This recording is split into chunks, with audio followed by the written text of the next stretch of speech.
नमस्कार, सरस्वती सागा में आपका स्वागत है।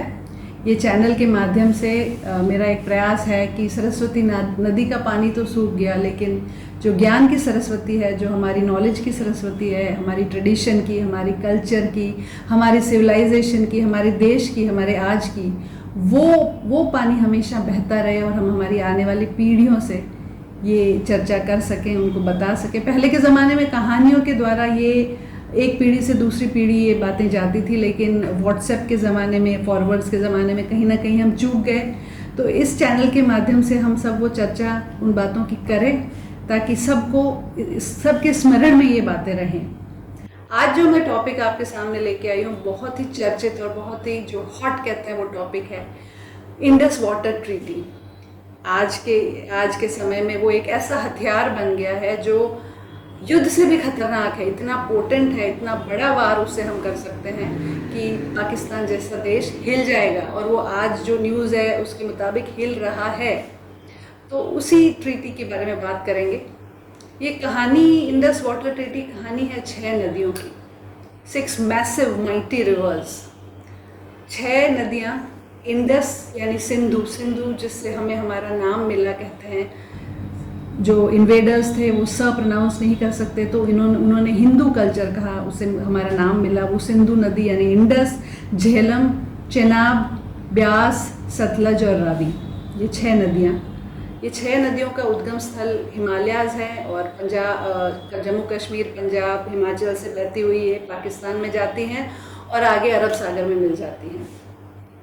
इन नदियों के बारे में मैं आपको बताऊं कि जो सिंधु नदी है वो कैलाश मानसरोवर के पास तिब्बत में से उसका उद्गम स्थल है। वो लेह लद्दाख से होते। इन सब नदियों को हम अच्छे से जानते हैं, हमने इनको देखा है, लेकिन जब पॉलिटिकल बात आती है, ट्रीटी जैसी बात आती है, तो हमें लगता है पता नहीं किसकी बात कर रहे हैं, हमें नहीं इंटरेस्ट लेना होगा, हमें ये नॉलेज होनी चाहिए। तो इंडस सिंधु नदी लेह लद्दाख से होते हुए कारगिल से होते हुए पाकिस्तान में आगे चली जाती है। झेलम जो है, लीडर जो नदी आप पहलगाम में देखते हैं, वो एक ट्रिब्यूटरी है, वो आगे झेलम में मिलती है। झेलम श्रीनगर से होते हुए हुलार लेक से होते हुए आगे पाकिस्तान चली जाती है।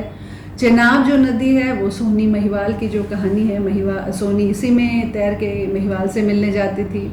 ब्यास जो हमारी नदी है, ऋषि ब्यास के नाम पे, वेद व्यास जी के नाम पे इसका नाम है। कुल्लू मनाली में आपने एक बहुत ही खूबसूरत नदी जो देखी होगी, वो ये ब्यास नदी है, वो आगे पाकिस्तान में जाती है। सतलज जो हम बचपन में पढ़ते थे कि इंडिया का एक बहुत ही बड़ा प्रोजेक्ट, इंजीनियरिंग का एक बहुत बड़ा गौरवशाली प्रोजेक्ट, भाखरा नांगल डैम, वो इस सतलज नदी पे है। तो ये 6 नदियों की कहानी है। इंडस बेसिन इसलिए कहलाया क्योंकि ये सारी नदियाँ आगे जाके जब पाकिस्तान को एंटर करती है तो मिठानकोट नाम की एक जगह है, उससे थोड़ा ऊपर ये 5 नदियाँ सिंधु में मिल जाती है, इंडस में मिल जाती है, फिर वो इंडस ही कहलाती है आगे। और वो जहाँ मिलती हैं सिंधु में, उसको पंचनाद कहा जाता है।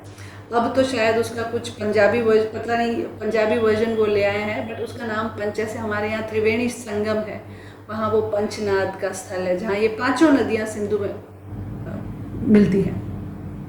तो इसीलिए इंडस वाटर ट्रीटी ये कहलाई।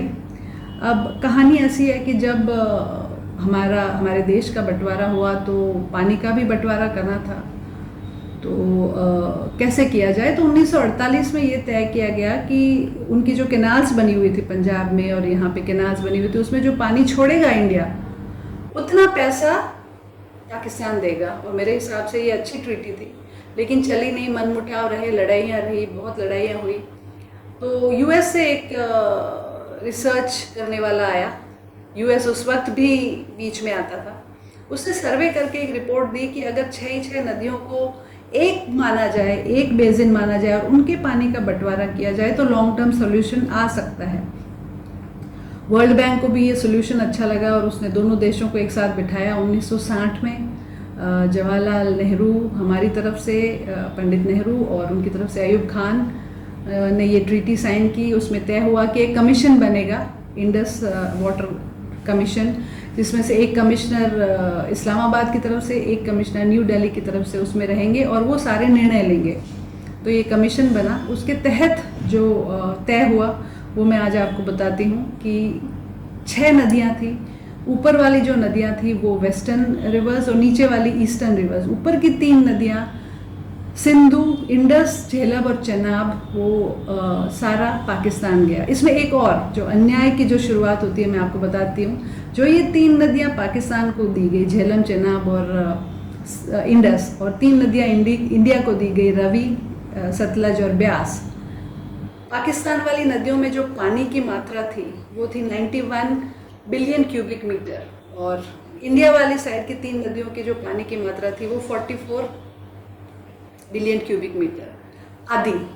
जबकि देश उतना का उतना बड़ा था, जो पानी जहाँ जाता था, राजस्थान, पंजाब, गुजरात, सबको पानी मिलता, लेकिन आधा पानी जो ऊपर की नदियाँ थी उसके पानी का बंटवारा इस तरह हुआ कि 30% इंडिया यूज़ कर सकता है, 70% तो पूरे का पूरा पाकिस्तान को मिलेगा। 30% इंडिया यूज़ कर सकता है, लेकिन उसमें भी शर्त लगाई गई कि इरिगेशन के लिए बहुत कम यूज़ होगा। इरिगेशन मतलब कंजम्पशन के लिए जो भी है उसमें बहुत कम यूज़ होगा। नॉन कंजम्पटिव जो चीज़ें हैं जैसे इलेक्ट्रिसिटी बनाने के लिए या नेविगेशन के लिए या मच्छी पकड़ने के लिए वो यूज़ होगा ज़्यादा। तो ये शर्त रखी गई। और सेकंड पॉइंट जो अन्याय हुआ, क्योंकि पाकिस्तान के पास जो कैनाल्स थी वो सारी हमारी तरफ जो नदियाँ आई उससे जुड़ी हुई थी। जो उनकी नदियाँ थी, उनकी तरफ जो नदियाँ गई उनसे जुड़ी हुई नहीं थी वो कैनाल्स, इंटरनल कैनाल्स। तो इसीलिए हमने तय किया, हमने दरिया दिली दिखाई और हमने तय किया कि 10 साल तक उन कैनाल्स में पानी, हमारी तरफ जो पानी आया उसमें से उनको दिया जाएगा। और मैं आपको बता दूं कि आज तक भी अभी जो रवि का पानी है, जो रवि नदी का पानी जो हमारा था, वो तो अभी इस मार्च में रोका गया पूरी तरह से, जाता ही रहता था गुडविल के तौर पे। तो इन कैनाल में पानी देने का एक दरिया दिल निर्णय भारत ने किया।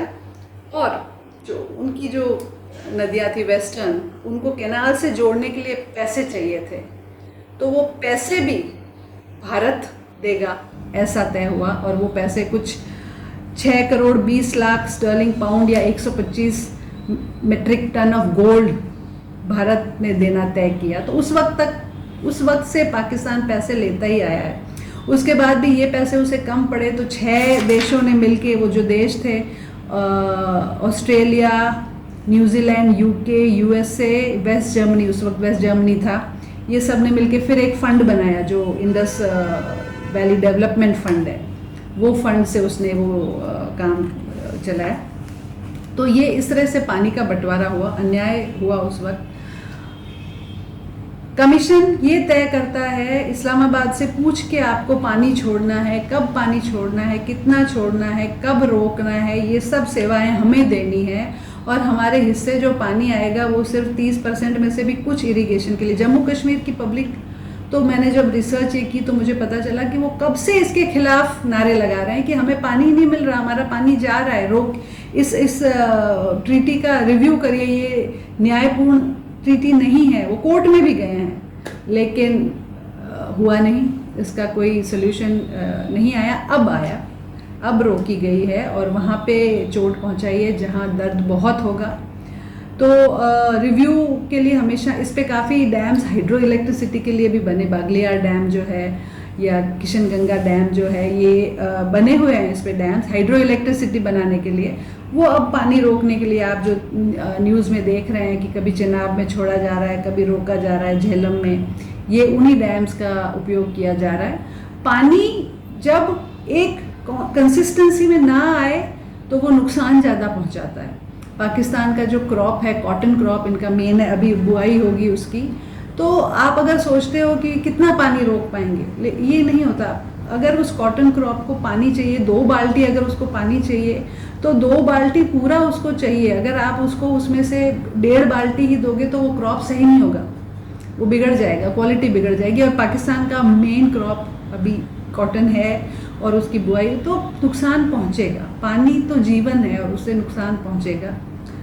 ये कहानी थी। मैं आशा करती हूँ कि हमारी सरकार ने जो ये एक निर्णय लिया है उस पर अडिग रहे, और जो ये दुश्मन देश है, जो एक रोग नेशन है, उसको सबक सिखाया जाए और भारत के साथ न्याय हो। धन्यवाद। जय हिंद।